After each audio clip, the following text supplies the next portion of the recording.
এত কান্না করার কি হয়েছে? জাস্ট একটু গরম কফি তো। দাঁতে দাঁত কটমট করে কথাগুলো বলেই হাতে থাকা কফির মগটা ডান দিকে দেয়ালটাই ছুঁড়ে ফেলে দিল নির্বাণ। ঝনঝন শব্দে তোলে মগ টুকরো টুকরো হয়ে চারদিকে ছড়িয়ে ছিটে পড়ল। সামনে দাঁড়িয়ে 17 বছরের একজন কিশোরী। ব্যক্তিটার এমন আচরণে মেয়েটার ছোট্ট দেহটা ভয়ে কেঁপে ওঠে। 2 পা পিছিয়ে গেল, তবে নিজের বা হাতটা দিয়ে ধরে ডান হাতে ফু দিচ্ছে, আর চোখ দিয়ে জলের স্রোত বইছে। হাতটা রক্তিম আকার ধারণ করেছে, হয়তো ফোসকা পড়বে। একটু আগেই নির্ভার নামক ব্যক্তিটার জন্য কফি নিয়ে এসেছিল সানায়া নামে মেয়েটা, কিন্তু কে জানতো এই কফি খেতে নয়, মেয়েটার হাতে ঢালার জন্যই বলেছিল এই পাষাণ ব্যক্তিটা। সামনে দাঁড়ানো নির্ভান আরো হুঙ্কার করে উঠল। এখন চোখে পানি কেন? যখন বলেছিলাম কোনো ছেলের ধারে কাছে যাবে না, তখন শুনলি না কেন? শুনবি কেন? তোর এই রূপ সবাইকে দেখাতে হবে না? আমার কথা শুনলে তো আর এই রূপ কাউকে পাগল করতে পারবি না, তাই না? তো আজ যে ছেলে হাত ধরে হাঁটছিলে, এই হাতেই ধরেছিল, তাই না? এই হাতেই তো। কথাটা বলে নির্ভান সানায়াকে টানতে টানতে ওয়াশরুমে নিয়ে গিয়ে পানির কল ছেড়ে দিয়ে পাগলের মতো হাতটা ডলতে লাগলো। একে তো হাতে গরম কফি ঢেলে দিয়েছে, তার উপর হাতটা ডলার কারণে সানায়া আর ব্যথা সহ্য করতে না পেরে শব্দ করে কেঁদে উঠল। হাতটা নির্ভানের কাছ থেকে ছাড়াতে চাইলো, তবে পারল না। মেয়েটা কান্নাগুলো চেপে রাখতে চাইছে, কিন্তু চেপে রাখার চেষ্টায় কান্নাগুলো হেসকিতে পরিণত হচ্ছে। কথা বলার মতো শক্তি কুলিয়ে উঠতে পারছে না, তবুও গলা দিয়ে কিছু বের করতে চাইলো। ধরে আসা গলায় আটকে আটকে কিছু বের করলো, আমি ইস। তবে নির্ভান সবটা শুনল না। ওয়াশরুম থেকে আবারও টেনে বের করলো, ধাক্কা দিয়ে ফেলে দিল মেঝেতে। হাত পোড়া, তার উপর ধাক্কা দিয়ে ফেলে দেওয়ায় পায়েও বেশ চোট পেল, তবে মুখ দিয়ে কোনো শব্দ বের করলো না। আজকের ঘটনা মাথায় থাকলে আর কখন আজ কলেজে যা করেছিস তার কোনোদিন করবি না। যা এখন ফটাফট আমার জন্য খাবার নিয়ে আয়। কথাটা বলেই নির্ভান উল্টো দিকে ঘুরে দাঁড়ালো। সানায়া আস্তে করে উঠে দাঁড়াতে চাইলো, তবে সে হাত দিয়ে শক্তি প্রয়োগ করতে ব্যর্থ হলো। তখনই বাইরে থেকে একজন ভদ্রমহিলার কণ্ঠ ভেসে এলো। নির্বাণ। ব্যাস, নির্বাণ উল্টো দিকে হতে ঘুরলো, চাইলো মেঝেতে পড়ে থাকা সপ্তদশী কন্যার পানি। ছ্যাদ করে উঠল বুকটা, তবে মুখ চোখ দেখে কেউই বুঝবে না ব্যক্তিটার ভেতরে কি চলছে। একটু এগিয়ে এলো, ধরলো মেয়েটার ডান হাতটা। অমনি মেয়েটা আর্তনাদ করে উঠল, মুখ দিয়ে না চাইতেও বেরিয়ে এলো। আহ। কাজ যেন এতেই হলো। ব্যক্তিটা তড়িঘড়ি করে ছেড়ে দিল ডান হাতটা, দৃষ্টি দিল মেয়েটার হাতটায়, চোখ ঘোরালো অন্যদিকে। অনুতপ্ত কি না কি ছলো চোখ জোড়া আড়াল করতে চাইলো, হয়তো দুটি। তবে বেশিক্ষণ বসে রইল না, বা হাত ধরে উঠে দাঁড়ালো মেয়েটাকে নিয়ে। খাবার নিয়ে তাড়াতাড়ি ফিরবে। আদেশ নাকি অনুরোধ হলো, সানায়ার এই ছোট্ট মাথায় তার উত্তর খুঁজে পেল না। তবে কাল বিলম্ব না করে ঘরের দরজাটা খুলে দেখলো নির্বাণের মা সুমাইয়া বেগম দরজায় দাঁড়িয়ে, চোখে মুখে বিস্ময়ের ছোঁয়া। তিনি এটা বুঝতে পারছে এই মেয়ে এখানে কি করছে। ওর তো এখন কলেজে থাকার কথা, তবে কি কিছু হয়েছে? আর তার ছেলেও আজ এই বাড়িতে আসবে, ওনাকে তো একবারও জানায়নি। সব চিন্তা বাদ দিয়ে সানায়াকে পাশ কেটে ঘরে ঢুকতে ঢুকতে ছেলেকে জিজ্ঞেস করলো, কখন এসেছিস বাবা? বেশি সময় হয়নি, আমি শহরে যাচ্ছি, তোমার সাথে পরে কথা বলছি। সুমাইয়া বেগমকে আর কিছু বলতে না দিয়ে নির্বাণ তোয়ালে নিয়ে ওয়াশরুমে ঢুকে গেল। সানায়া এখনো দরজায় দাঁড়িয়ে। সুমাইয়া বেগম এগিয়ে গিয়ে মেয়েটার হাত ধরল, চোখের ইশারায় বুঝলো ওনার সঙ্গে যাবার জন্য। মেয়েটা বিনা বাক্যে সুমাইয়া বেগমের সাথে পা মেলালো। সুমাইয়া বেগম রান্নাঘরে এসে সানায়ার হাত ছাড়লো, আলতো করে মেয়েটার বাহুতে হাত রাখলো। কিছু বলেছে নির্বাণ তোকে? সুমাইয়া বেগমের এমন আদরে কণ্ঠে করা প্রশ্নের উত্তর মেয়েটার মন চিৎকার করে বলতে ইচ্ছে করলো। হ্যাঁ, তোমার ওই পাষাণ ছেলে শুধু বলেই নি, আমার হাতে গরম কফি ঢেলে দিয়েছে। কিন্তু চাইলে কি সব সম্ভব? হুম, যদি আমরা যা চাই তাই করতে পারতাম বা বলতে পারতাম, তাহলে হয়তো আমাদের অর্ধেক কষ্ট কমে যেত। কিন্তু ও বলতে পারছে না, নাকি ওর মন বলতে চাইছে না। খালামণি নির্বাণ ভাইকে বকুনি দিবে বলে, আর ওনাকে বকুনি দিলে তো ওরও কষ্ট হবে। কিন্তু কেন? এত এত প্রশ্নের উত্তর এই ছোট্ট মাথাটাই নেই। বলেছে ছেলেদের থেকে দূরে থাকতে। বলেই প্লেট ধুয়ে নির্বাণের জন্য খাবার নিতে লাগলো। সুমাইয়া বেগম এসে সানায়ের পাশে দাঁড়িয়ে ওনার বা হাতটা দিয়ে মেয়েটার ডান হাতটা সামনে এনে বলল, এটা কিভাবে হয়েছে? সময় বেগম বেশ বিচক্ষণ। সানায়া সেটা জানে, তার খালামণি ঠিক বুঝে যাবে। তবু মিথ্যা একটা মনে মনে সাজিয়ে নিল। বেশ স্বাভাবিকভাবেই বলল, খালামণি, এটা আজ কলেজে সবার সাথে কফি খেতে গিয়ে অসাবধানতার জন্য হাতে পড়ে গিয়েছে। এ নিয়ে তুমি টেনশন করো না, আমি মলম লাগিয়ে নেব। সময় বেগম আর কথা বাড়ালো না। তবে ওনার চোখ মুখ দেখে বোঝা যাচ্ছে না তিনি সানায়ার কথাটা কতটুকু বিশ্বাস করেছে। তবে মনে হয় না বিশ্বাস করেছে বলে। তিনি আর কিছু না বলেই রান্নাঘর থেকে প্রস্থান নিলেন। ওনার শাশুড়ি আমিনা খাতুন ডাকছে তাই সানাও সব নিয়ে নির্বাণের ঘরের দিকে পা বাড়ালো। আপু, আমি নিয়ে যাই, তোমাকে যদি আবার বকে। সানায়া রান্নাঘর থেকে বেরিয়ে আসতে দেখলো দরজার পাশে নির্বাণের ছোট বোন আফিয়া দাঁড়িয়ে, আর কথাগুলো আফিয়া বলছে। সানায় মুচকে আসলো। যখন নির্বাণ ওকে টানতে টানতে উপরে নিয়ে যাচ্ছিল তখন আফিয়া দেখেছে ও হয়তো খালামুনির কাছে বলেছে ভেবেই সানায় মুচকে আসলো। না আফি, তুই গিয়ে পড়তে বস, আমি যাচ্ছি। কিন্তু তুই তো জানিস আমি না গেলে আবার ঝামেলা করবে ভাইয়া। আচ্ছা। সানায় আর কিছু বলে না। উপরে নির্বাণ নামক ব্যক্তিটার রুমের দিকে হাঁটা ধরলো। একজন 24 কি 25 বছরের যুবক লন্ডনে একটা বড় বাড়ি সুন্দর একটা কক্ষে বসে ফোনে কারোর সঙ্গে কথা বলছে। কিন্তু ব্যক্তিটার চোখে মুখে উপচে পড়া রাগ বলে দিচ্ছে ফোনের ওপাশের ব্যক্তিটাকে সামনে থাকলে হয়তো এক্ষুনি জীবিত অবস্থায় মাটি চাপা দিয়ে দিত। তোকে বলেছিলাম জাস্ট ওর সাথে সাথে থাকবি আর ওর উপর নজর রাখবি, কিন্তু তুই ওর হাত ধরে। ব্যক্তিটার রাগের জন্য মুখ দিয়ে কথা বের করতে পারছে না। কল কাটে, আবারও ফোন হাতে অন্য একটা নাম্বারে কল লাগায়। ওপাশে ব্যক্তিটা বোধহয় ফোন হাতেই বসেছিল। একবার রিং হওয়ার সঙ্গে সঙ্গে ফোনটা রিসিভ হয়। কলটা রিসিভ করার সঙ্গে সঙ্গে এই পাশের ব্যক্তিটার আদেশ ছুড়ে বলে উঠল, ওর হাতটা ভেঙে হাসপাতালে ভর্তি করে দিয়ে আসবি। আচ্ছা স্যার। ওপাশের ব্যক্তিটা একটা ঢোক গিলে আমতা আমতা করে বলল।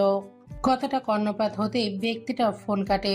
হাতে থাকা এসি রিমোটটা মেঝেতে ছুঁড়ে ফেলে দিয়ে বিড়বিড় করে বলে উঠল, এই একান্ত চৌধুরীর জিনিসে হাত দেওয়ার ফল কি তুই সেটা হারে হারে টের পাবি। আসবো ভাইয়া। সানা নির্ভারের ঘরের দরজার সামনে দাঁড়িয়ে জিজ্ঞেস করলো, কিন্তু ভিতর হতে কোনো উত্তর এলো না। সানায়া বেশ খুশি হলো। মনে মনে ছক কষলো খাবার ঘরে রেখে চলে যাবে। তড়িঘড়ি করে ঘরে ঢুকে বিছানার পাশে থাকা সেন্টার টেবিলে খাবারের থালাটা রেখে সাথে সাথে আনা আরেকটা প্লেট দ্বারা ঢেকে দেয়। হাতে থাকা একটা ছোট্ট বাটিও রাখে। কিন্তু বেচারি সানায়ার কপাল কি আর এত ভালো? একদম না। সব রেখে ঝট করে সোজা হয়ে পেছনে ফিরতে ধাক্কা খেলো কারো শক্ত পোক্ত চওড়া একটা শরীরের সঙ্গে। নির্বাণ দাঁড়িয়ে সানায়া পাশ কাটিয়ে চলে যেতে চায়, কিন্তু এটা কি সামনে দাঁড়ানো মানবটার জন্য সম্ভব হবে? মোটেও না। নিজের ডান হাত দ্বারা মেয়েটার বাম হাত ধরে আটকে নিল। কোথায় যাচ্ছিস? নির্বাণের করা প্রশ্নে সানায়ের রাগ লাগলো। কোথায় যাচ্ছে মানে? নিজে তো ফ্রেশ হয়ে নিয়েছে, আমি কি ফ্রেশ হব না? তবে রাগলে হিতে বিপরীত হতে পারে। পিছনে না ঘুরে মিনমিন করে জানালো, আমি ফ্রেশ হইনি। নির্বাণ কোনো প্রতিক্রিয়া করলো না। কথাটা হয়তো ওর কান অবধি গেল, মস্তিষ্ক নিতে নারাজ। খাইয়ে দে। কি সুন্দর আবদার! কিন্তু সানায়ার চোখ রসগোল্লার মতো বড় বড় করে পেছন ফিরে নির্বাণের দিকে তাকালো। মেয়েটা অবাক হয়নি, শুধু অবাকের চরমপন্থী। আজ প্রথম নির্বাণের এমন খাপছাড়া ব্যবহার করছে, যে ব্যবহারের সাথে সামনে দাঁড়ানো রমণীটা মোটো অবগত নয়। যদিও এই বাসায় আসলে নির্বাণ প্রায় সকল কাজে সানায়াই করে, তবে এই ব্যক্তিটা তো সবসময় গম্ভীর আর একটা ভাব নিয়ে থাকতেই পছন্দ করে। সানায়া আজ 1.5 বছর ধরে সেটাই দেখে আসে। কারোর সঙ্গে তেমন কথা বলে না, এমনকি বেশি মানুষজন কথা এসব পছন্দ না বলেই তো তিনি আলাদা একটা বাড়িতে থাকে। সেখানে থেকেই নির্ভারের অফিসের কাছে। নির্বাণ কথা শেষ করেই বিছানায় পা উঠিয়ে গোল হয়ে বসতে লাগলো। সানায়ার ভাবনার মাঝে নির্বাণ আবারও বলে উঠল, তুই খাবার খাইয়ে দিবি নাকি আমি অন্য কিছু খেয়ে ঘুমিয়ে যাব? অবশ্য অন্য কিছু খেলে কিন্তু আমার পেটের ক্ষুধা মিটবে না। তাড়াতাড়ি সবকিছু গুছিয়ে বিদায় হব রুম থেকে। বলেই গ্লাসে থাকা পানিটা সম্পূর্ণ শেষ করে গ্লাসটা সানায়ার হাতে দিয়ে কম্বল মুড়ি দিয়ে শুয়ে পড়ে নির্বাণ। সানায়াও আর কিছু বলে না, সবকিছু গুছিয়ে নিয়ে কক্ষ থেকে বেরিয়ে এলো। নির্বাণের কথা মানে তখন বুঝতে না পারলেও এখন ঠিকই বুঝতে পেরেছে। পাষাণ ব্যক্তিটা ভালো কিছু ইঙ্গিত করছে না, তাই তো কথা না বাড়িয়ে চুপচাপ খাইয়ে দিয়েছে। কিন্তু সানায়া বেশ অবাক হয়েছে নির্ভান নামক পাষাণ ব্যক্তিটার এরূপ ব্যবহারে। সানায়া আর বেশি কিছু ভাবে না, রান্নাঘরে সব রেখে নিজের কক্ষে চলে আসে। তারপর গোসল করে ফ্রেশ হয়ে বিছানায় শুতেই ক্লান্তে থাকা ধরুন ঘুমিয়ে পড়ে। ভালো করে হাতটা ভেঙে দে, যেন আর কখনো কোনো মেয়ের গায়ে বাজেভাবে স্পর্শ করার আগে আমার কথা মনে পড়ে। উপরোক্ত বাক্যগুলো বলে নির্ভান ফোনের ওপাশের ব্যক্তিটাকে। কিছু বলতে না দিয়ে লাইনটা কেটে দিল। অতিরিক্ত রাগের কারণে চোখ দুটি লাল হয়ে কপালের রগগুলো ফুলে উঠেছে। হাতে থাকা ফোনটা শক্ত করে চেপে ধরে বিড়বিড় করে বলে, তুই চিন্তা করতে পারবি না তোর কি অবস্থা করবো আমি। আমার কলেজে হাত দিয়েছিস যে। নির্ভান কথাগুলো বলে ফোনটা সোফায় রেখে উঠে দাঁড়িয়ে বেলকনিতে যায়। একটা সিগারেট ধরায়, কিন্তু এক টান দেওয়ার সঙ্গে সঙ্গে রুমে থাকা ফোনটা সশব্দে বেজে ওঠে। নির্ভান বিরক্ত হয়, এগিয়ে আসে সোফার হতে ফোনটা হাতে নিয়ে ভুরু কুঁচকে আসে। তবে কিছু ভেবে ফোনটা রিসিভ করে, আর সাথে সাথেই কানে ভেসে এলো কিছু অনাকাঙ্ক্ষিত কথা। স্যার, আপনি যে ছেলেটার কথা বলেছিলেন, ওই ছেলেটার হাত অলরেডি কেউ ভেঙে দিয়ে হাসপাতালে ভর্তি করে এসেছে। ব্যক্তিটার এমন কথায় নির্ভানের কপালে চিন্তার ভাঁজ পড়ে, তবে কিছু বলে না, শুধু আদেশের ঝুড়ি ছুঁড়ে বলে ওঠে, কাজটা কার খোঁজ নিয়ে আমার শিক্ষার জানা সামির। নিজের কথা সমাপ্ত করে লাইন কাটে নির্ভান। অতঃপর ফোন সোফায় ছুঁড়ে মেরে আবার ব্যালকনিতে গিয়ে সিগারেটের ধোঁয়া ওড়াতে ব্যস্ত হয়। রাত তখন 9টার বেশি সময় বাজে। সোমায়া বেগম এসেছে ছেলের রুমে। বাবা, আসবো? মা, নির্ভান ল্যাপটপ নিয়ে বিছানায় বসে কাজ করছে। তখনই সোমায়া বেগম আসে। ছেলের এমন কথায় সোমায়া বেগম মুচকি হাসে। তুই আজ আসবি, আমাকে একবারও বললি না যে? বিছানায় ছেলের পাশে বসতে বসতে প্রশ্ন করে সোমায়া বেগম। আসার কোনো রকম প্ল্যানিং ছিল না মা, হুট করে চলে এসছে। আচ্ছা ভালো, এখন চল খেয়ে নিবি, তোর বাবা দাদি অপেক্ষা করছে। তুমি যাও, আমি হাতের কাজটা সেরে আসছি। আচ্ছা। কথা শেষ করে সোমায়া বেগম ঘর ছেড়ে বেরিয়ে এলো। নির্বাণ কাজে মন দিল। সানা বেবি, কবে বড় হবে তুমি? তোমার জন্য আমি আর কত যুদ্ধ করব? কথাটা শেষ করে একান্ত নামক যুবকটার হাতে থাকা সানায়ের ছবিটায় ঠোঁট ছুঁয়ে দেয়। তারপর আবারও বলে ওঠে, আর মাত্র কটা দিন বেবি, তারপর আসছি আমি। স্যার, বড় স্যার নাকি আপনাকে কলে পাচ্ছে না, কলটা যদি কাইন্ডলি রিসিভ করেন। দরজায় হালকা করে টোকা দিয়ে একান্ত পিয়ে বলে ওঠে। তুমি যাও। কথাটা বলেই সোফা ছেড়ে উঠে গিয়ে নরম তুলতুলে বিছানায় থেকে নিজের ফোনটা হাতে নিয়ে কল লাগায় বাবার নাম্বারে। এই মাইয়া, একটা কাজও ঠিকঠাক মতো করো না। সবাই খাবার টেবিলে বসে। সোমায়া বেগম আপিয়া খাবার এনে টেবিলে রাখছে। সানায়া রান্নাঘরে কিছু করছে। আমিনা বেগমের কথাই কেউ কিছু বুঝলো না। সোমায়া বেগম বেশ মার্জিত ভাষায় জিজ্ঞেস করলো, কি হয়েছে আমা? কার কথা বলছেন আপনি? আমিনা খাতুনের কণ্ঠে তেজ নিয়ে বলে উঠলেন, কেন, তোমার গুণধর বইনের মাইয়া কইসি রাইতে 4টা মরিচ দিয়া একটু ভর্তা বানাইতো, কিন্তু হেতি। আর কিছু বলে না। ফুসফুস করতে থাকে আমিনা বেগম। নির্ভান দাদির কথায় ভুরু কুঁচকে আসে। গম্ভীর কণ্ঠে বলে ওঠে, দাদি, দাদি ওই বাড়ির কাজের মেয়ে না, এটা ওর খালার বাড়ি, আর ও এখানে পড়ালেখা করে। নাতির কথায় আমিনা খাতুনের পছন্দ হলো না। নাক সিটকে নিলেন। পাশে বসা ছেলে আর ছেলের বইয়ের দিকে তাকিয়ে ন্যাকা কণ্ঠে বলে উঠল, তোরা দেখলি এই পোলা বাইরের একটা মাইয়ার লাইগা আমার লগে এমনই কেমনে কথা কয়, না জানি বিয়া করলে কি করে। আহ মা, তুমি এসব কি বলো? সানায় কেন বাইরের মেয়ে হবে? ও তো আমার মেয়ে। আর তুমি ওকে কেন এসব করতে বলছো? বাড়িতে কি কাজের লোকদের অভাব পড়ছে? ছেলের কথায় আমিনা বেগম আরো ক্ষিপ্ত হলেন। রান্নাঘরের দরজায় দাঁড়ানো সানাইয়ের দিকে চোখ গরম করে তাকালো, যার অর্থ, মাইয়া তোর খবর আছে। এরই মধ্যে একজন কাজের লোক ছোট্ট একটা বাটিতে করে একটু মরিচ বাটা এনে আমিনা খাতুনের ভাতের থালার পাশে রাখে। তবে তিনি এটা থেকে নাক মুখ কুচকে নিয়ে বললেন, আমি এই যন্ত্রপাতির বত্তা খাই না, আর অহন আমার বত্তা খাওয়ার শখ মিটটা গেছে, লাগতো না, আমি তরকারি দিয়া খাইয়ালামু। রাগে গজগজ করতে করতে মুখে ভাত পড়ল আমিনা খাতুন। সোমায়া বেগম শাশুড়িকে বেশ সম্মান করেন। তিনি নমনীয় কণ্ঠে বলেন, আমা, ওর হাতে গরম কফি পড়ে গিয়েছে কিভাবে যেন, আপনি কিছু মনে করবেন না, আমি কাল সকালে আপনাকে ভর্তা বানিয়ে দেব।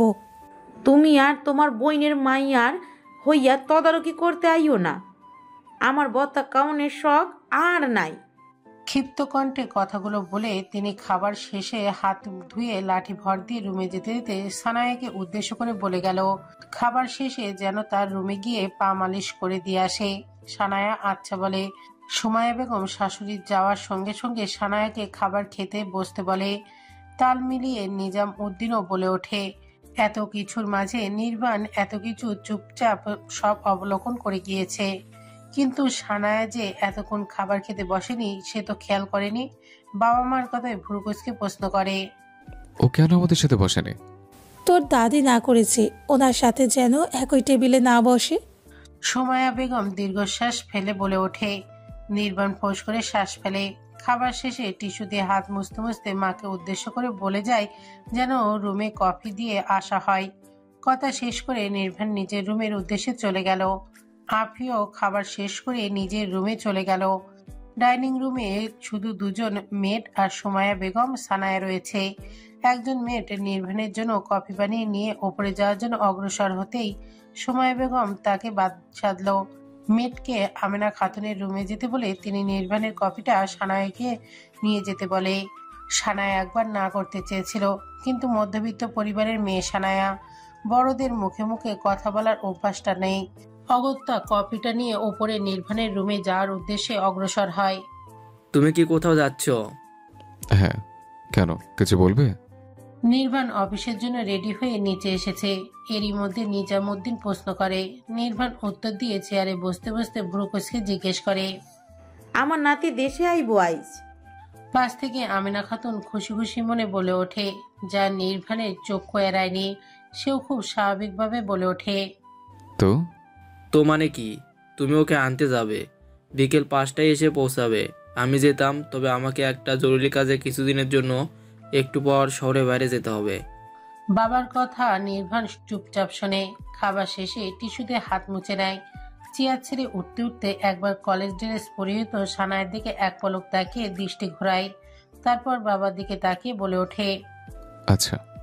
সংক্ষিপ্ত জবাব দিয়ে নির্বাণের ডাইনিং ছেড়ে মায়ের কাছে বলে চলে যেতে চায়, কিন্তু সুমাইয়া বেগম তার আগে নির্বাণকে উদ্দেশ্য করে পেছন থেকেই বলে ওঠে, আজ ড্রাইভার আসেনি, ওদের যদি একটু কষ্ট করে কলেজে তাড়াতাড়ি আসতে বলো, আমার মিটিং আছে।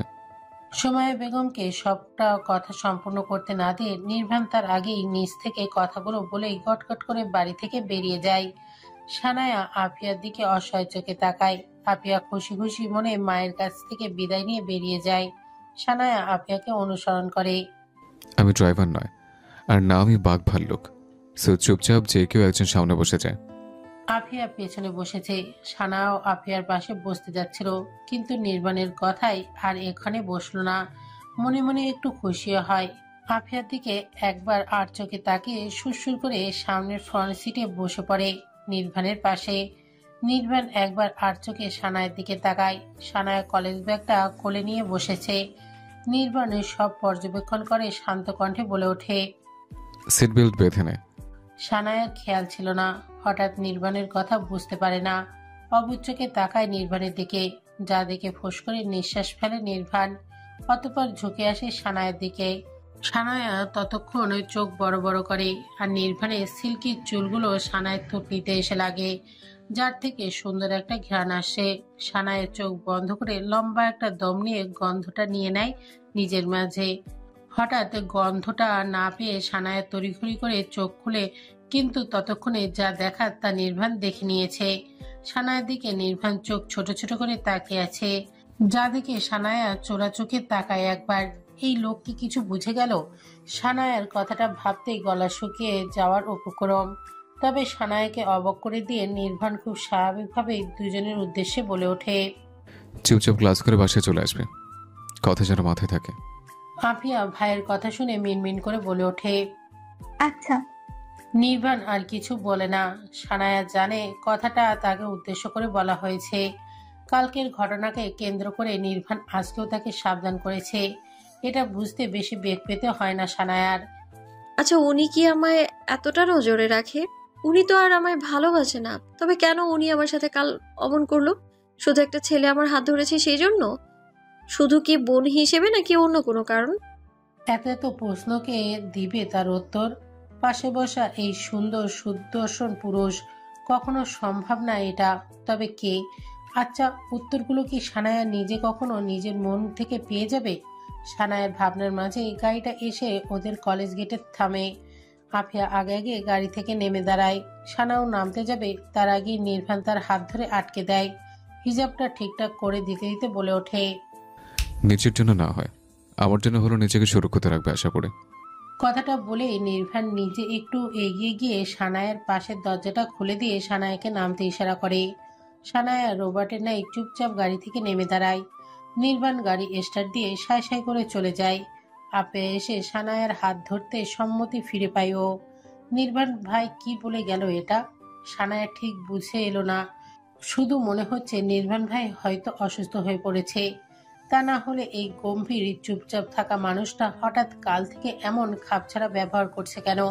সানায়া এসব ভাবনার মাঝেই আফি বলে ওঠে, সবে তো শুরু, এতেই তোমার এই হাল? মানে? আফির কথা শুনে ভুরু কুঁচকে আসে সানায়ার। অবাক হয়ে প্রশ্ন করে আফিকে, সময় হলে বুঝে যাবে।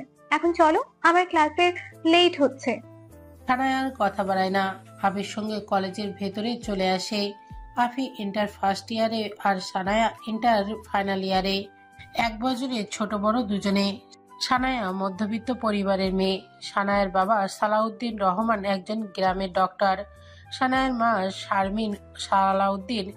ভাই সায়রার বয়স 7 বছর। সুখী পরিবার। সানায়ার মাধ্যমিক পরীক্ষা দেওয়ার পর সুমাইয়া বেগমের কাছে নিয়ে আসা হয় সানায়াকে, কারণ গ্রামের চেয়ারম্যানের ছেলে বাজে নজর পড়েছিল সানায়ার ওপর। আর কলেজটা তাদের চেয়ারম্যানের এলাকায় হওয়াতে শারমিন বোনের কাছে দিয়ে দিয়েছে মেয়েকে। শোন, রুম থেকে বেশি বেরোবার প্রয়োজন নেই। এমন কেন বলছো খালামণি? সুমাইয়া বেগম আফে আর সানায়াকে নাস্তা দিতে কথাটা বলে ওঠে। সানাও উল্টো প্রশ্ন করে। সুমাইয়া বেগম সানায়ার কথার ওর মাথায় হাত রেখেই বলে ওঠে, সকালের কথা ভুলে গিয়েছিস? সানায়া কিছু মনে পড়ে, তারপর মাথা নেড়ে মুচকি হাসে। আমি খাবার মেড দিয়ে রুমে পাঠিয়ে দিব। মায়ের সাথে কথা বলে নিস। ফোন করেছিল। কলেজে ছিলি তুই? আচ্ছা। সুমাইয়া বেগমের কথায় সানায়া ছোট্ট করে জবাব দেয়। তারপর নাস্তা করে সুমাইয়া বেগমের ফোনটা নিয়ে আফিয়ান রুমে চলে এলো। রাত 7টা বাজে। আমেনা খাতুন সোফায় বসে আছে। সানায়া ওনার পেছনে দাঁড়িয়ে মাথা মাসাজ করে দিচ্ছে। সুমাইয়া বেগম রান্নাঘরে রাতের খাবার তৈরি করছে। আফি ডাইনিং টেবিলে বসে চিপস খাচ্ছে। ঠিক তখনই বাড়ির কলিং বেলটার সশব্দে বেজে ওঠে। একজন মেয়ের যাচ্ছিল দরজা খুলতে, তার আগেই আফিয়া তাকে থামিয়ে দেয়। চেয়ার ছেড়ে উঠে গিয়ে নিজেই দরজা খুলে দেয়। দরজা খুলতেই দেখা মিলল নির্ভান, তার ঠিক পেছনে একজন সুদর্শন যুবক। নির্ভান কিছু না বলে বাড়ির ভিতরে প্রবেশ করে। তার পেছনে ড্রাইভার 2টা লাগেজ নিয়ে আসে। তুই কফি নিয়ে আমার রুমে আয়। নির্বাণ সানায়াকে কথাটা উদ্দেশ্য করে বলেই হনহনিয়ে উপরে চলে যায়। ততক্ষণে সুমাইয়া বেগম এসে পড়েছে রান্নাঘর থেকে। আমেনা খাতুনও ব্যক্তিটার সাথে আহ্লাদি সুরে কুশল বিনিময় করে জড়িয়ে ধরে তাকে। সুমাইয়া বেগম ব্যক্তিটার নিকটে আসে, মুচকি এসে জিজ্ঞেস করে, কেমন আছো একান্ত? তোমার বাবা আসেনি? 1 মগ কফি নিয়ে আসতে এত সময় লাগলো? বিয়ের পর তো আমাকে না খেয়ে থাকতে হবে দেখছে। নির্বাণের কথা শুনে সানায়া হতভম্ব। কি বলে এই লোক? আর বেশি দেরি কোথায় হলো? মাত্র তো একান্ত চৌধুরীর নামে লোকটার সাথে একটা কথা বলেই চলে এসেছে। অবশ্য কথা শেষ করে সানায়া আসতে চেয়েছিল, কিন্তু আমেনা খাতুন তিনিই তো আসতে দিল না। কিন্তু সানায়া সেসব চিন্তা মাথায় না এনে খুব স্বাভাবিকভাবেই বলে ওঠে, সেটা না হয় আমার উনি বুঝে নেবে, কিন্তু এটা নিয়ে আপনাকে চিন্তা করতে হবে না কোনো। অবশ্যই করতে হবে। আমার জীবনে তো আমাকে চিন্তা করতে হবে। মানে? নির্বাণের কথাগুলো শুনে সানায়া ভ্রুকুচকে জিজ্ঞেস করে, কিন্তু নির্বাণ সে কি এই প্রশ্নের জবাব দেবে? চল এখন যা। আর শোন, রুম থেকে একদম বের হবি না। সামনে এক্সাম না, পড়ায় মনোযোগী হবি। একদম তেরিং করবি না। আচ্ছা। নির্বাণের আদেশের সুরে বলা কথাগুলো বলতে বলতে কফির কাপে চুমুক বসায়। সানায়া ছোট্ট জবাব দিয়ে ঘর ছেড়ে বেরিয়ে নিজের রুমে আসতে নিলেই দেখা হয় একান্তর সাথে। নির্বাণের পাশের রুমটাই একান্তর জন্য বরাদ্দ করা হয়েছে। তারা নির্বাণের রুমের ঠিক বরাবর আফির রুম, যেটাই সানায়া থাকে। ভাইয়ার রুম থেকে আসা হয়েছে বুঝি? একান্ত হঠাৎ বলে ওঠে কথাটা। সানায়া কিছুটা অপ্রস্তুত হয়ে পড়ে। এমনভাবে কেন বলল একান্ত? কেমন যেন বিশ্রী শোনালো কথাটা, কিন্তু সানায়া তা বেশি ঘাটে না। হাসার চেষ্টা করে বলে ওঠে, কফি চেয়েছিল। আচ্ছা চলো, মামুনি ডেকেছে খাবার খাওয়ার জন্য। সানায়া বিকেলের কথা মনে পড়ে। খালামণির কথাটা মনে হতেই আমতা আমতা করে বলে, আপনি যান, আমি আসছি। একান্ত হাসার চেষ্টা করে বলে ওঠে।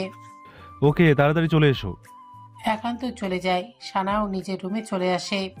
স্যার, স্বামীর ডাকে নির্বাণ বিরক্ত হয়। এই নিয়ে না হলেও স্বামীর 10 বার শুধু এই স্যাট বলেই থেমে যাচ্ছে, আর কিছু বলছে না। নির্বাণও শোনে না, এক মনে চুপচাপ কাজ করেই যাচ্ছে। কিন্তু এবার সে মহা বিরক্ত হয়। ল্যাপটপ বন্ধ করে দাঁতে দাঁত চেপে বলে ওঠে, তুমি বলবে হয়েছেটা কি? স্যার আসলে সামির, নির্বাণ ধমক দেয়। এবার স্বামীর ঘর ঘর করে বলে ওঠে, স্যার ম্যামের সাথে ছেলেটা আপনার ফুফাতো ভাই একান্ত চৌধুরী রেখেছিল, আর একান্তই ছেলেটার হাত ভেঙেছে। নির্বাণের কোনো হেলদোল নেই, যেন এই বিষয়ে আগে থেকেই অবগত।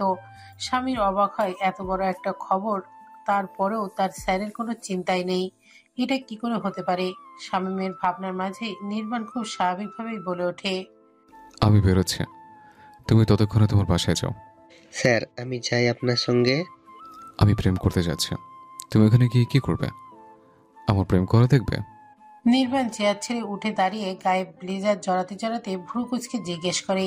যা শোনে স্বামী দ্রুত দুই দিকে মাথা নাড়ায়, দাঁত দ্বারা জিহ্বা কেটে তড়িঘড়ি করে বলে, না স্যার, আমি তাও।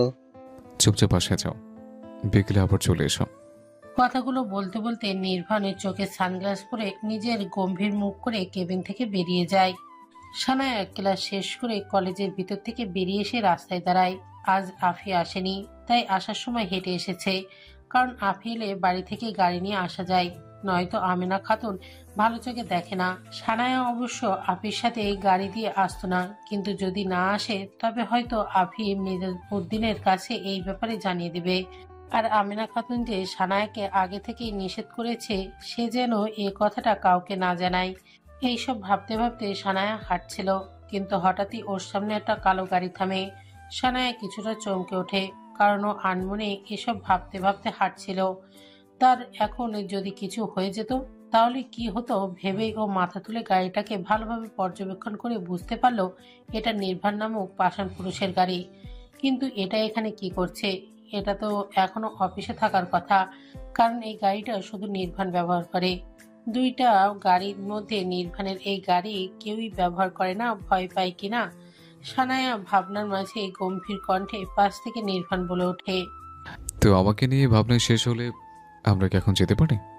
তো আমি কি আপনাকে আমার সাথে বেঁধে রেখেছি? আনমনে কথাটা বলে বসে সানায়া, কিন্তু কথাটা শেষ করেই বুঝতে পারে বেফাস কথা বলে ফেলেছে, তাই মাথা নুয়ে বলে ওঠে, আসলে বুঝেছি, বাধা পড়ার ভীষণ শখ, সমস্যা নেই, পূর্ণ করে দেব। সানায়াকে অর্ধ কথা শুনে নির্বাণ বলে ওঠে। সানায়া বিস্ময়ের চোখে তাকিয়ে বলে ওঠে, আপনি কি সব বলছেন নির্বাণ ভাই? গাড়িতে ওঠ, নয়তো আরো কিছু শুনতে হবে। সানায়া আর কথা বাড়ায় না। এই লোকটা পুরোটাই রহস্য। এখন কি বলে কি করে কিছুই বোঝা যায় না। সানায়া নিজেও কিছুটা ক্লান্ত লাগছে। হেঁটে হেঁটে এখন বাড়ি অবধি যাওয়া সম্ভব নয়, কারণ আসার সময় হেঁটে হেঁটে এসেছে, আর এই দুপুরে গাড়ি মেলাও মুশকিল। তাই চুপচাপ গাড়িতে উঠে বসে। নির্বাণ নিজেও গাড়িতে উঠে গাড়ি স্টার্ট দেয়। আমার কথা হুনো বউ, তোমার বোন রে কইও আমার লগে কথা কইবার লাইগা। আমেনা খাতুন পানের ডালা থেকে পান নিয়ে তা মাথায় মুছতে মুছতে কথাগুলো বলে ওঠে। সুমাইয়া বেগম আশ্চর্য হয় এমন কথা শুনে, কারণ আমেনা খাতুন কখনোই তার পরিবারের কাউকে পছন্দ করত না। তার আজ হঠাৎ এমন কথায় অবাক হয়ে প্রশ্ন করে সুমাইয়া বেগম, কেন আম্মা হঠাৎ? আপনি তো কখনো...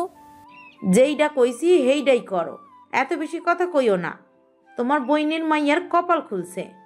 আমেনা খাতুন পান মুখে পুরে লাঠি ভর ধরে ডাইনিং টেবিলে ছেড়ে নিজের রুমে চলে গেল। তোর দাদির মাথায় কিছু একটা চলছে। সুমাইয়া বেগম নির্বাণের মাথায় বিলি কাটতে কাটতে কথাটা বলে। নির্বাণ মায়ের কথায় মুচকে আসে। যা থেকে ভুরু কুচকে আসে সুমাইয়া বেগমের।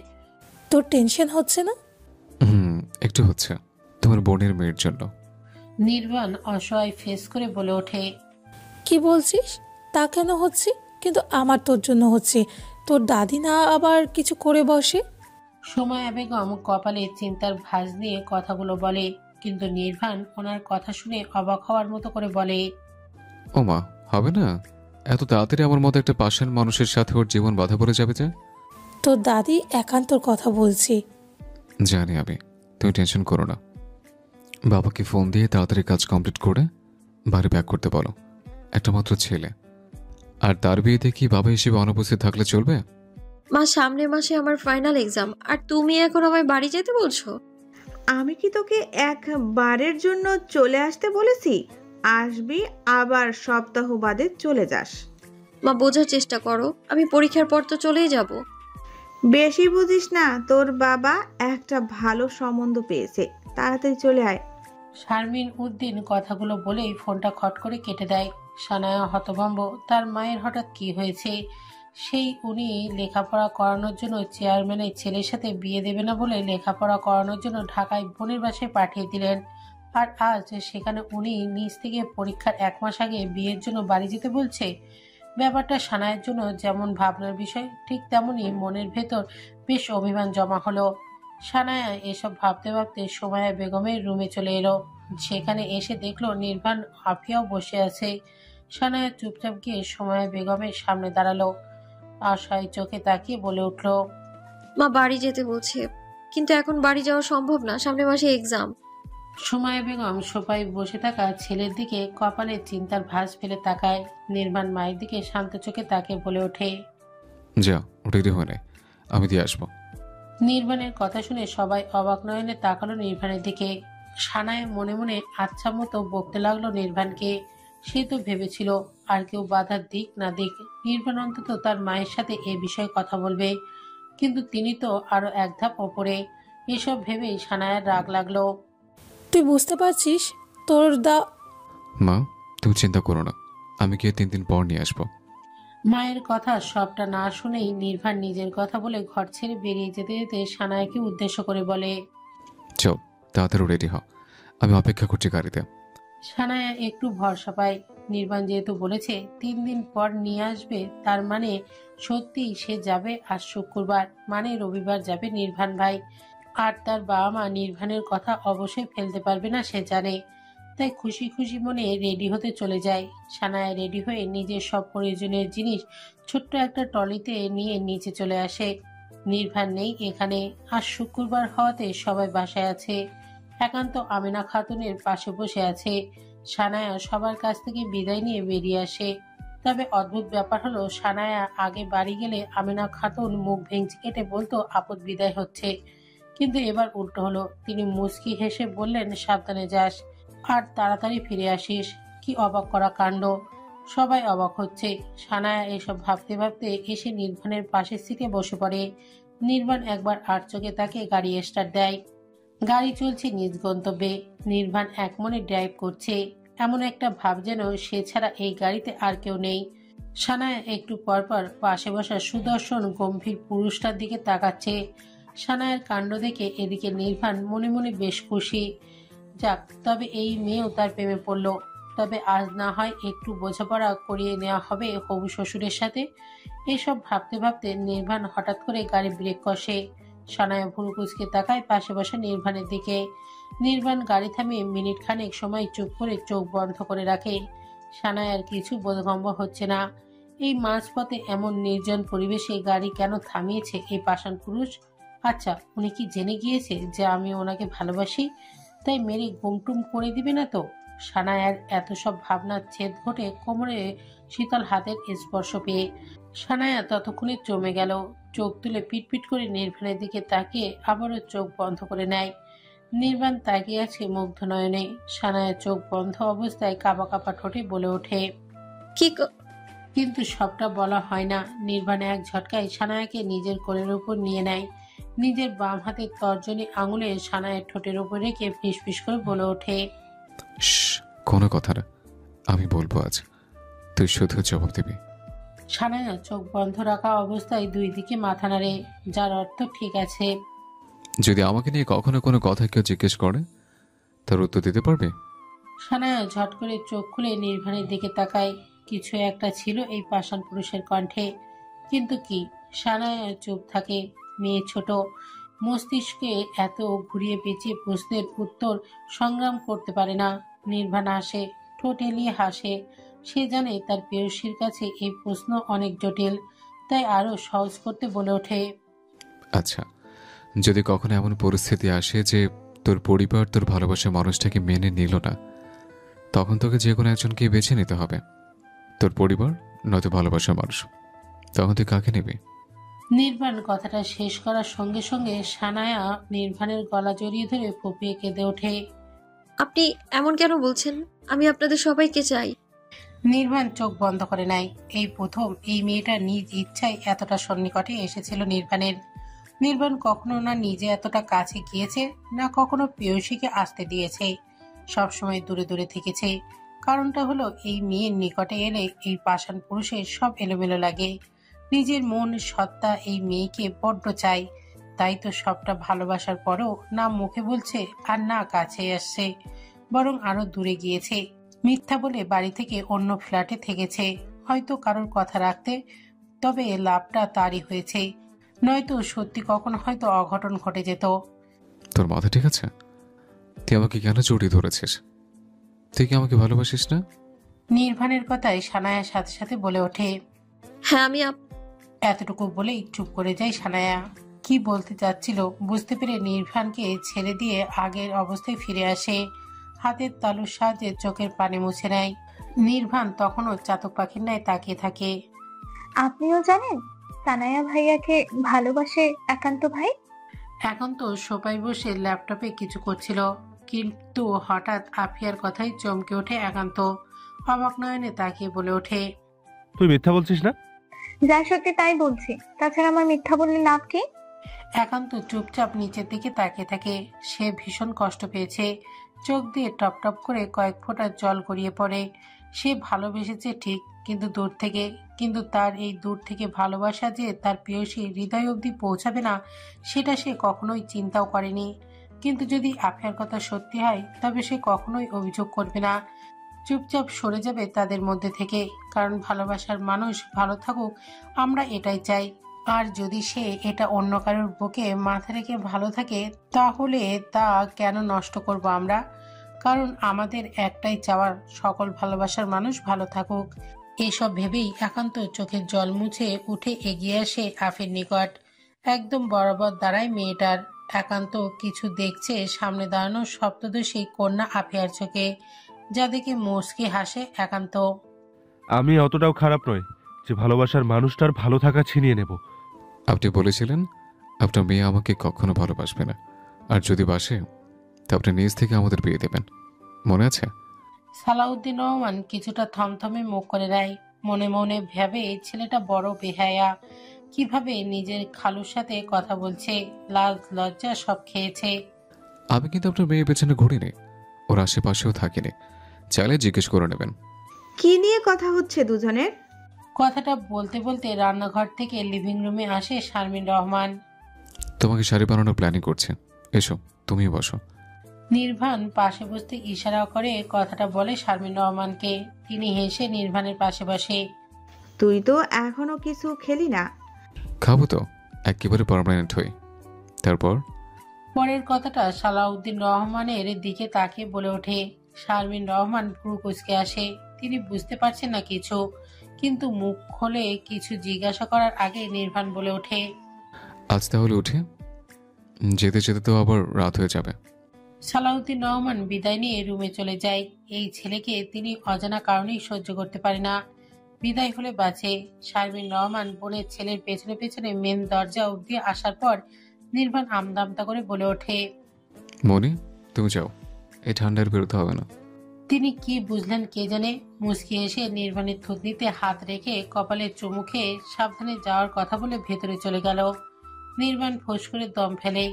শেহেরকে আসার সময় যে চকলেট এনেছে সেগুলো শেহেরের হাতে দিয়ে বলেছিল, নির্বাণ যখন চলে যাবে তখন যেন কোনোভাবে সানায়াকে বাড়ির বাইরে উঠানে আনতে বলে।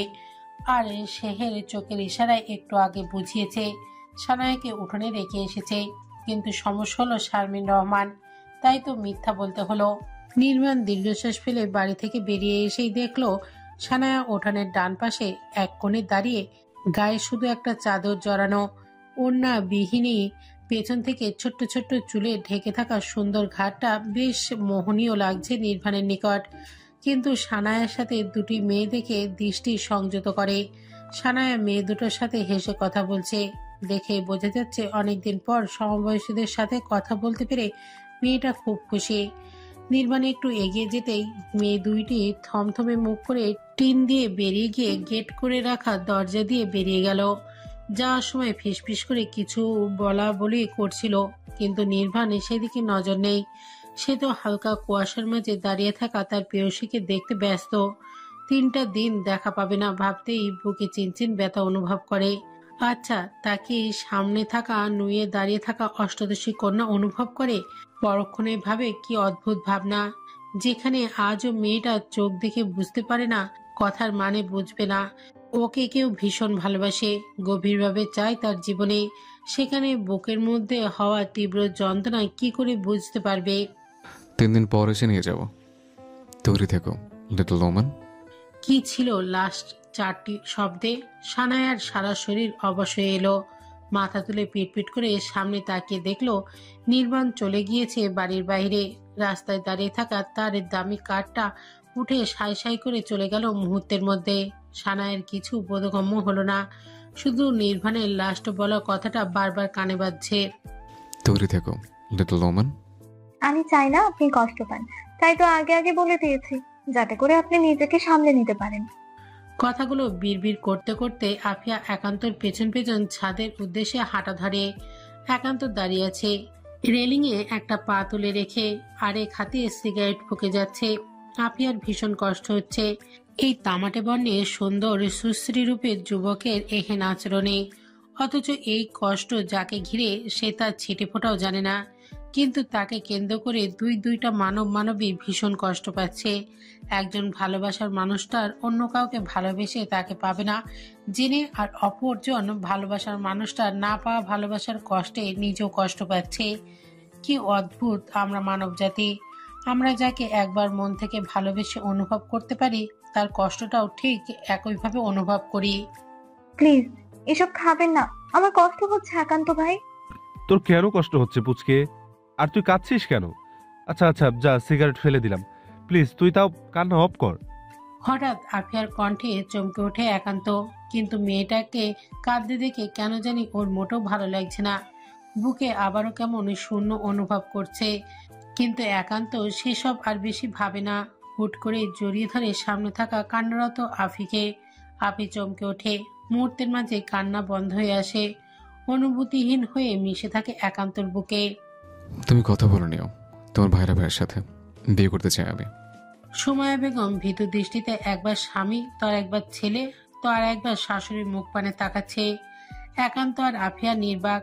নিজামুদ্দিন মুখের খাবারটুকু শেষ করে মায়ের দিকে একবার আর চোখে তাকিয়ে ছেলের দিকে পূর্ণ দৃষ্টি রেখেই বলে ওঠে, আমার মনে হয় এর থেকে ভালো পরিবার ওর বিয়ে দিতে পারবে ওর পরিবার। ছেলের কথায় আমিনা খাতুন মুখ ভেঙচি কেটে বলে, হ, চামড়া সাদা হইলেই চলে না, গুণ লাগে। মূলা চামড়াও তো সাদা, কিন্তু এই তরকারি কেউ পছন্দ করে না। এই মাইয়ার এমন কি গুণ আছে? তাছাড়া আমি এই বিয়েতে রাজি নয়। আমি বিয়ে করলে ওকেই করব, তুমি না মানলেও করব, মানলেও করব। আর গুণ আছে কিনা সেটা আমার জিনিস, আমি ভালো করে জানি। আর তোমাদের সমস্যা হলে আমি এই বাড়িতে আসবো না। নির্বাণ কথাগুলো বলেই পানির গ্লাসটা নিচে ফেলে দিয়ে হনহনিয়ে সিঁড়ি দিয়ে ওপরে নিজের রুমে চলে আসে। আর পেছন থেকে আমিনা খাতুন নাকা কান্না করতে করতে জোরে জোরে বলে ওঠে, দেখলি, আমি কইছি না এই পোলা বিয়া করলে বউ পাগল হইব। আমার কথা মিলাই নিস। আপনার কাছে এটা বউ পাগল হলেও আম্মা, এটা আমার ছেলের ভালোবাসা। আমি বলবো, আমি অন্তত আমার ছেলেকে আপনার ছেলের মতো করে মানুষ করিনি। আর আপনাদের আপত্তি থাকলে আমি নিজেই ওদের বিয়ে দিয়ে এ বাড়ি ছেড়ে চলে যাব। কথাগুলো বলতে বলতে সুমাইয়া বেগম কান্না করে দিলেন। তারপর নিজেও চেয়ার ছেড়ে শাড়ির আঁচল মুখে গুজে রুমে চলে যায়। নিজামুদ্দিন স্তব্ধ। আমিনা খাতুন রাগে ফোঁসফোঁস করছে। আপনি মাকে আজ প্রথম বাবা দাদির মুখের উপরে কথা বলতে দেখলো, কিন্তু কখনো ভাবিনি তার মা এতটা কষ্ট বুকে চেপে আছে, আর তার দাদি এতটা জঘন্য। নিজামুদ্দিন চুপচাপ খাবার থালায় পানি ঢেলে উঠে পড়ে। সত্যি কি তার প্রিয়তমা স্ত্রীকে অনেকটা অবহেলা করে ফেলেছে মায়ের কথা রাখতে গিয়ে? নিজামুদ্দিন সেই রাতের কথা বলে ভাইরা সালাউদ্দিনের সঙ্গে নিজের ছেলের জন্য সানায়াকে চেয়ে আবদার করে বসে। সালাউদ্দিন বইয়ের বড় বোনের স্বামী এমন আবদার ফিরিয়ে দিতে পারেন না, মেনে নেন। আর তিনি জানেন তার মেয়েকে নির্ভান প্রচুর পরিমাণে ভালোবাসে, কিন্তু তিনি কোথাও একটা গিয়ে বাধা পড়ে যায়। হয়তো গরিব মধ্যবিত্ত বড়লোক মানুষ মনে করে না, যেমনটা আমিনা খাতুন করে না। তিনি দেখেছে তার বইয়ের বড় বোন কতটা লাঞ্ছনার মধ্যে দিয়ে সংসার করছে। মধ্যবিত্ত পরিবারের মেয়ে হওয়ার দরুনে সেখানে তার মেয়েকে দিতে মন সায় দিচ্ছে না। আজ থেকে 1.5 বছর আগে নির্ভান চেয়েছিল সানায়াকে, কিন্তু তিনি সোজাসাপটা উত্তরে বলে দিয়েছে তিনি তার মেয়েকে এমন পরিবারে কিছুতেই বিয়ে দেবেন না যেখানে তার পরিবার আর তার বইয়ের বড় বোনের রূপী তারও বোন, সেখানে ওনার এতটা কষ্ট, সেখানে দেখে জেনে শুনে নিজের রাজকন্যাকে কি করে পাঠায়। কিন্তু নির্ভানের জোড়াজুড়িতে তিনি শর্ত দিয়েছিলেন যদি ওনার মেয়েও কোনোদিন নির্ভানকে ভালোবাসে তবে সে নিজ ইচ্ছায় বিয়ে দেবে। আপনি কোথায় নির্ভান ভাই? আমার দম বন্ধ লাগছে, প্লিজ এখান থেকে নিয়ে যান আমায়। কথাগুলো বলতে বলতে শব্দ করে কেঁদে ফেলে সানায়া। আজ 3 দিন হয়েছে আজ নির্ভান এসে নিয়ে যাওয়ার কথা সানায়াকে, কিন্তু নির্ভানের কোনো খোঁজ নেই। আর তার মা একটু আগে একটা শাড়ি হাতে ধরিয়ে দিয়ে বলেছে দুপুরে পাত্রপক্ষ তাকে দেখতে আসবে। সে যেন রেডি হয়ে চুপচাপ চলে আসে লিভিং রুমে। এখন বেলা 11টা বাজে। কাল থেকেই বাড়িতে বেশ আয়োজন চলছে, সাথে ঘর বাড়ি ঝাড়পোছ। সানায়া তখনই সন্দেহ হয়েছে আর তার মাকে জিজ্ঞাসা করেছিল, কিন্তু শারমিন রহমান বলেছে এমনি পরিষ্কার করছে, সব ময়লা হয়ে আছে তাই। কিন্তু সানায়া এখন বুঝতে পারছে তার মা তাকে মিথ্যা বলেছে। সানায়া এসব ভাবতে ভাবতে শাড়িটা বুকে নিয়ে বালিশে হেলান দিয়ে ঘুমিয়ে পড়ে। আফিয়া রেডি হচ্ছে। একমাত্র ভাইয়ের বিয়ে বলে কথা, আর কেউ বলুক বা না জানুক সে তো জানে আজ তার ভাই বিয়ে করে বউ নিয়ে বাড়ি ফিরবে। আফি লম্বা কালো একটা গাউন পরে রেডি হচ্ছে। চোখে কালো কাজল দিয়ে একটু লিপস্টিক লাগিয়েছে। হালকা সাজগোজ করে আফিয়া ওড়নাটা নিয়ে বেরোবে, তার আগে একান্তর গলা শোনা গেল, এই পুচকে আর কতক্ষণ লাগবে তোর? মামনিটা নিজের হাতে ঘড়ির ফিতা বাঁধতে বাঁধতে কক্ষে প্রবেশ করে কথাগুলো বলছিল একান্ত। কিন্তু এই পুচকে আফির দিকে সম্পূর্ণ দৃষ্টি দিতেই আর সবটার কথা শেষ করা হয় না। ঠোঁটে হালকা গোলাপি রঙের লিপস্টিক, কালো জামা, কালো মনির একজোড়া বড় বড় চোখ। অসম্ভব সুন্দর লাগছে এই ছোট্ট আপিকে একান্তর নিকট। আমার শেষ, চলুন। আপির কথায় সম্মতি ফিরে পায় একান্ত। আপি ঠোঁট টিপে হাসে, যা দেখে একান্ত একটু অপ্রস্তুত হয়ে পড়ে। বা হাত মাথার পেছনে রেখে চুলগুলো হাতের মুঠো করে নিয়ে মুচকি হাসে। এত সাজবার কি দরকার ছিল? বিয়ে তোর না সানায়ার। একান্ত ভ্রু কুচকে জিজ্ঞেস করে।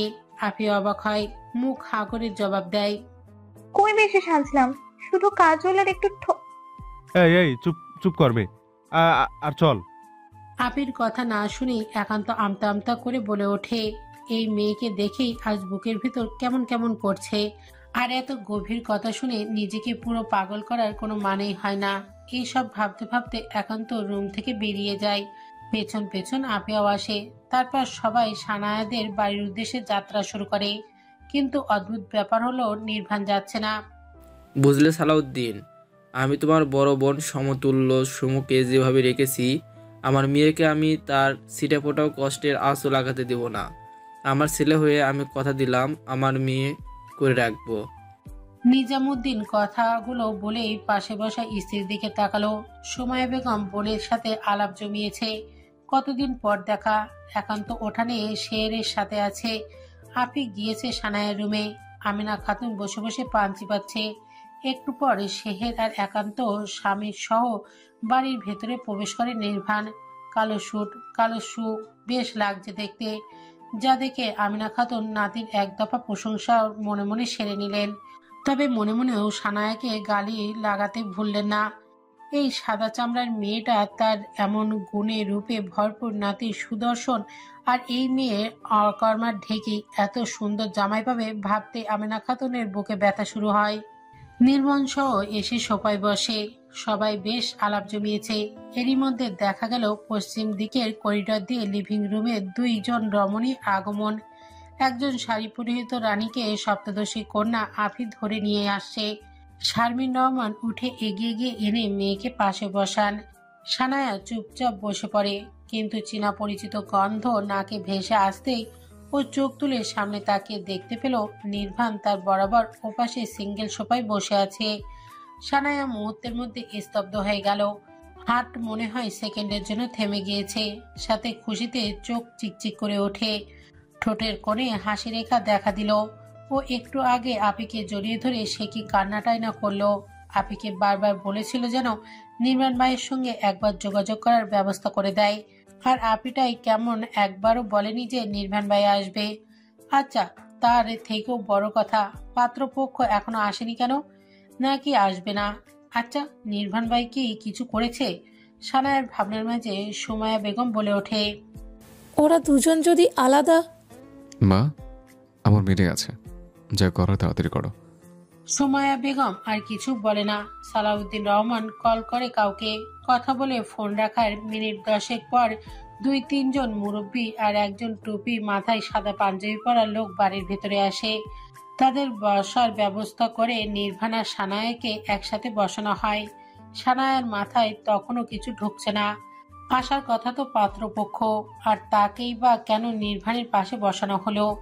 আর সামনে বসা লোকটাকে দেখে তো কাজে মনে হচ্ছে। তবে কি তার বিয়ে এই পাষাণ পুরুষের সাথেই হবে? সানায়া কি খুশি হবে, না ভয় পাবে, নাকি লজ্জা, বুঝতে পারছে না। ওর ভাবনার মাঝে সব কথা কাজী সাহেবের সাথে শেষ করে নিলেন শামীম আর নিজাম উদ্দিন। তিনিও সব ঠিকঠাক মতো কাগজে লিখে বিয়ে পড়ানো শুরু করে। সানায়া তখনও নির্বাক বসে। কিছুক্ষণ সময় ব্যবধানে নির্বাণের নামে নিজেকে লিখে দিল সানায়া। সুন্দর পবিত্র বন্ধনে আবদ্ধ হয়ে গেল একে অপরের মাঝে। এত কিছুর মাঝে একটা ব্যক্তি এখানে অনুপস্থিত, সেটা কারোর চোখে না পড়লেও আপির চোখে ঠিকই ধরা পড়ে। আপি সানায়ার পেছনে থেকে আলগোছে সরে বাইরে উঠোনে চলে আসে। সন্ধ্যা হয়ে এসেছে, যার ফলে বাইরে হালকা অন্ধকার, সাথে রয়েছে সারাদিন ঘিরে থাকা কুয়াশা। কিন্তু এই আবছা আলোর মধ্যে আপির চোখ যায় উঠোনের এক কোণে দাঁড়িয়ে মিটমিট করে জ্বলতে থাকা সিগারেটের মালিককে। আপি আস্তে করে এগিয়ে গিয়ে একান্তর হাত থেকে সিগারেটটা নিয়ে নিজের মুখে পড়ে নিল, আর সাথে সাথে কাশি উঠে গলা জ্বলে চোখ দিয়ে পানি বেরিয়ে পড়ে। একান্ত হতভম্ব। হঠাৎ কি থেকে কি হলো বুঝতে সেকেন্ডের মতো সময় লাগে। বুঝতে পেরে আপির হাত থেকে সিগারেট নিয়ে সিগারেটটা ফেলে দিয়ে ঠাস করে একটা চড় বসিয়ে দেয় আপির গালে। আপি তখনও কেসে যাচ্ছে। এখন তো কি করবে বুঝতে পারছে না। চারদিকে চোখ বুলিয়ে দেখা মেলে একটা ছোট্ট গোসলখানা আছে। একান্ত এক দৌড়ে গিয়ে সেখান থেকে মগে করে পানি আনে। আপির মুখে নিজ হাতে পানি ঢালে। এই মেয়েটার কষ্ট কেন যেন সহ্য হয় না ওর। কিন্তু কেন? ও তো সানায়াকে ভালোবাসে। আপির কাশি চলে যায়, কিন্তু গলাটা কেমন করছে। এরই মধ্যে গালটাও বেশ জ্বলছে। থাপড়টা লেগেছে বটে। আফি চাদরটা টেনে টুনে ঠিক করে মাথাটা একটু উঁচু করে সামনে সুদর্শন যুবকটার দিকে তাকিয়ে চোখ বন্ধ করে তপ্ত শ্বাস ফেলে। কষ্ট হয়, ভীষণ কষ্ট হয় এভাবে এই শক্ত মানুষটাকে কষ্টে কাঁদতে দেখলে। কিন্তু কিছু করার নেই। যদি সানায়া নির্বাণ ভাইকে ভালো না বাসত, তবে অবশ্যই আফি একটা কিছু ব্যবস্থা না হয় করত। কিন্তু সানায়া তো চায় না একান্ত ভাইকে। আফির দিকে একবার আর চোখে তাকিয়ে একান্ত ব্লেজারটা এক হাতে টেনে ঠিক করতে করতে জিজ্ঞেস করে, যা পারিস না সেটা করতে যাস কেন? আপনি কেন খান? আমি আমার কষ্ট দূর করতে খাই। আমিও খেতে খেতে শিখে যাব, আর আমার কষ্ট দূর করতে পারবো। আমি বলছিলাম কি, আজ রাতটা না হয় এখানে রয়ে গেলে ভালো হতো। না খালামণি, সম্ভব না। আমার একটা ইম্পর্টেন্ট মিটিং আছে রাত 8টায়। আমি কি মিটিং উপস্থিত হতে হবে? আর কেউ কিছু বলে না। নির্বাণের মা সুমায়া বেগম ছোট বোনকে সান্ত্বনা দেয়। তিনি বিয়ে পড়ানোর সময় ছিল না, এখানে রান্নাঘরে ছিল। কিন্তু বিয়ে শেষ হওয়ার পর সেখান থেকে এসে ছেলের এমন কথায় আর কিছু বলার মতো খুঁজে পায় না। নিজামুদ্দিন স্ত্রীকে ইশারায় বুঝিয়ে দেয় ছেলে যা বলছে তাই করতে। নির্বাণ সবার কাছে বিদায় নিয়ে স্বামীরকে সঙ্গে নিয়ে গাড়িতে বসে পড়ে। স্বামীর ড্রাইভিং সিটে, নির্বাণ পেছনে। এদিকে সায়নার অবস্থা করুণ, কান্না করতে করতে বেহাল অবস্থা। যেই মায়ের জন্য দুপুরে না আধা ঘন্টার আগের মনে অভিমানের পাহাড় হয়েছিল, এখন সেই মাকে জড়িয়ে ধরিয়ে ফুপিয়ে কেঁদে যাচ্ছে। সালাউদ্দিন রহমান মেয়েকে জড়িয়ে কাঁদছে। এখন তিনি রুমে চলে গিয়েছে। হয়তো পুরুষ মানুষের দুর্বলতা দেখাতে নেই। শেহের বোনের কোমর জড়িয়ে ধরে হেসকি তুলে কান্না করছে। আজ 2 বছর হয় বোনকে ঠিক মতো কাছে পায় না, কিন্তু এতদিন তো আশায় থাকতো তার বোন লেখাপড়া শেষে ফিরে আসবে। তবে আজ বোনের বিয়ে হয়ে যাওয়ায় বুঝতে পেরেছে বোন তার চিরজীবনের জন্য পর হচ্ছে। আজ থেকে বোন তার এই ওয়ারির অতিথি মাত্র। 7 বছর বয়স, এতটুকু বোঝার জ্ঞান শেরের হয়েছে। সে লেখাপড়াও বেশ ভালো। সায়নার ভাইকে জড়িয়ে ধরে অনেক কাঁদে। তারপর আফিক ওকে নিয়ে বাড়ির হতে বেরিয়ে আসে। সবার পেছনে একান্ত, ওর ধ্যান এদিকে নেই। এত মানুষের ভিড়ে ও মন ভাবতে ব্যস্ত। একান্ত ভাবছে, মন মস্তিষ্ক সব কাজে লাগিয়ে ভাবছে আদৌ কোনোদিন সানায়াকে ভালোবেসেছিল। আফির যখন কাঁদে তখন অন্তর পড়ে, কিন্তু সানায়া এত কান্না করছে, কিন্তু ওর খারাপ লাগছে। তবে আফির কান্নারত আঁখি, ভেজা চোখের পাপড়ি আর মলিন মুখ দেখলে যতটা কষ্ট হয় তার ছিটেফোঁটাও অনুভব হচ্ছে না। তবে কি ও কোনোদিন সানায়াকে ভালোবাসেনি? শুধু মোহ, আবেগ আর ভালো লাগাই ছিল। আর আফিকে না, আর ভাবতে পারছে না একান্ত। জলদি পা চালিয়ে অন্য গাড়ির ড্রাইভিং সিটে গিয়ে বসে পড়ে। আপি সানায়াকে নিয়ে নির্বাণের গাড়িতে দিয়ে এসে একান্তর পাশে বসে যায়। ততক্ষণে আমিনা খাতুন, নিজামুদ্দিন, সুমায়া বেগম এসে গাড়িতে বসে আছে। একান্তকে নিজামুদ্দিন বলে গাড়ি ছাড়তে, আর তারা আগে আগে চলে যায়। নির্মাণ গাড়িতে বসে শারমিন রহমানের হাতের ওপর হাত রেখে আশ্বাস দিয়ে বলে ওঠে, আমি আমার সবটা দিয়ে ওকে ভালো রাখার চেষ্টা করব, কথা দিলাম। শারমিন রহমান চোখে জল নিয়ে মুচকি হাসে। প্রশান্তির হাসি হেসে বলে ওঠে, জানি তো আমি আমার আব্বাজানকে বিশ্বাস করি, আর তাই তো এত পরিশ্রম। সোজা সামনে সাবির, আর গাড়ির গতি একটু আস্তে, আমার এখনো বাসর করা বাকি। শেষের কথাটুকু আসতে বলে। স্বামীর আমতা আমতা করে বলে ওঠে, 7:30 বাজে স্যার, 8টায় মিটিং। মিটিং আধ ঘন্টা পিছিয়ে দাও। নির্বাণের কথা শুনে স্বামীর তৎক্ষণাৎ কানে ফোন চেপে অফিসে জানিয়ে দেয় স্যার আসতে লেট করবে। আর এদিকে সানায়া লজ্জার রামধনু রং ধারণ করেছে। ছি, কি বললো একটু আগে নির্বাণ ভাই? যদিও স্বামী শুনতে পায়নি কথাটা, কারণ নির্বাণ লাস্ট কথাটা সানায়ার কানের কাছে মুখ নিয়ে ফিসফিস করে বলেছিল। সানায়া এইসব ভাবছিল, কিন্তু হুট করে কোমরে কারো শীতল হাতের স্পর্শ কেঁপে উঠল। সানায়া তড়িৎ গতিতে ঘাড় ঘুরিয়ে চাইল পাশে বসা পাষাণ পুরুষটার দিকে, কিন্তু নির্বাণ এমন একটা ভাব নিয়ে সামনে তাকিয়ে আছে যেন সে নাদান। সানায়া নিজের ডান হাতটা নিয়ে নির্বাণের বাম হাতটার উপরে রেখে নির্বাণের শক্ত হাতটা সরানোর প্রয়াস চালালো, কিন্তু সে ব্যর্থ। নির্বাণ সানায়ার কাণ্ড এতক্ষণ পর্যবেক্ষণ করছিল। সানায়া যখন না পেরে অসহায় চোখে তাকায় নির্বাণের মুখের দিকে, নির্বাণ তখন ঠোঁটের কোণে মৃদু হাসি ঝুলিয়ে একটানে সানায়াকে নিজের শক্ত উরুর ওপর বসিয়ে 2 হাতে শক্ত করে সানায়ার কোমর জড়িয়ে ধরে নিজের বুকের সাথে চেপে ধরে। কানের পিছে নিজের রুক্ষ উষ্ঠ ছোঁয়া দিয়ে ফিসফিস করে শোধালো, ভয় নেই সুন্দরী, কিছু করবো না, আগামী 2 মাস আপনার ছুটি। রাত 9টা বাজে। সানায়াকে বাড়ি রেখে নির্বাণ অফিসে চলে গিয়েছে। সানায়া আগের ন্যায় আফির রুমে এসে ফ্রেশ হয়ে আগের ড্রেস পরে নিল। ওয়াশরুম থেকে ফ্রেশ হয়ে এসে পড়তে বসেছিল। এরই মধ্যে আবি এসে বলে খাবারের জন্য নিচে যেতে। সানায়া বইটা বন্ধ করে আফির সঙ্গে নিচে চলে আসে।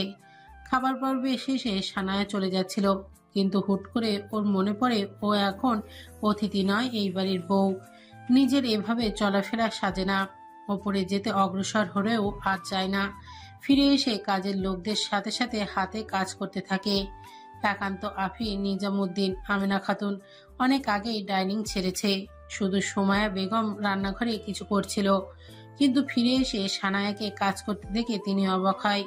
তড়িঘড়ি করে এসে হাত থেকে প্লেট কেড়ে নিতে নিতে বলে ওঠে, তোকে এসব করতে কে বলেছে? আর তোমরা দাঁড়িয়ে দাঁড়িয়ে সবাই কি দেখছিলে? শেষের কথাগুলো কাজের লোকেদের উদ্দেশ্য করে বলে ওঠে। সবাই চুপচাপ মাথা নত করে দাঁড়িয়ে থাকে। তারা তো না করেছিল, কিন্তু সানায়া জোর করছিল বলেই তো দিল। সানায়ার খারাপ লাগে তাদের ভীত অসহায়ত্ব মুখ দেখে। খালামণি, ওনারা দিতে চায়নি, আমি জোর করেছি। আর যেন না দেখি। আমি কি আর এখন এই বাড়িতে বেড়াতে এসেছি যে কাজ করা যাবে না? সানায়ার কথার প্রেক্ষিতে সুমাইয়া বেগম সানায়াকে বুকে আগলে নেয়। মুচকি হেসে বলে ওঠে, আমি যেই কষ্ট পেয়েছি, আমার ছেলের বউকে তো ছিটে পোটাও পেতে দেব না। মেয়ে করে রাখবো তোকে। আর এইসব কাজ করার জন্য লোক আছে না? তুই আর কখনো এসব করবি না। তোর কাজ আমার ছেলেটাকে আগলে রাখা। তুই তো জানিস আমার ছেলেটা কত রাগী বদমেজাজি। তুমি চিন্তা করো না, ওই পাষাণ বদমেজাজি তোমার ছেলেকে আমি ভালো করে নেব। মুচকি এসে বলে ওঠে সানায়া। তারপর সানায়াকে নিয়ে রুমে পাঠিয়ে দেয়। সানায়া আফির রুমে এসে ওয়াশরুম থেকে হালকা ফ্রেশ হয়ে এসে আফির পাশে বিছানায় শোয়ার সঙ্গে সঙ্গে আফি ধরপড়িয়ে উঠে বসে। নাক মুখ কুচকে বলে ওঠে, তুমি আমার রুমে কি করো? মানে কি বলছি? আমি এই রুমে থাকবো না তো কই থাকবো? তোর মাথা ঠিক আছে? হ্যাঁ, আমার মাথা ঠিক আছে, তোমারটা নেই। নয়তো বিয়ে হওয়ার পরও কেউ বরের রুম ছেড়ে বরের বোনের রুমে আসে? কথাটা বলতে বলতে আফি সানায়াকে ঠেলে ঠুলে রুম থেকে বের করে দিল। তারপর দরজা বন্ধ করে দেয়। আর সানায়া বোকার মতো তাকিয়ে তাকিয়ে সব দেখে। আসলে সানায়া ভাবেনি, কিন্তু এখন আফি যখন একবার বের করে দিয়েছে রুম থেকে, তখন বোম মারলেও দরজা খুলবে না। অগত্যা সানায়া পা টিপে টিপে নির্বাণের রুমের দিকে এগিয়ে এলো। এতক্ষণে নিশ্চয় নির্বাণ ভাই এসে পড়েছে। এসব ভাবতে ভাবতে সানায়া নির্বাণ নামক পাষাণ পুরুষটার রুমের সামনে এসে দাঁড়ালো।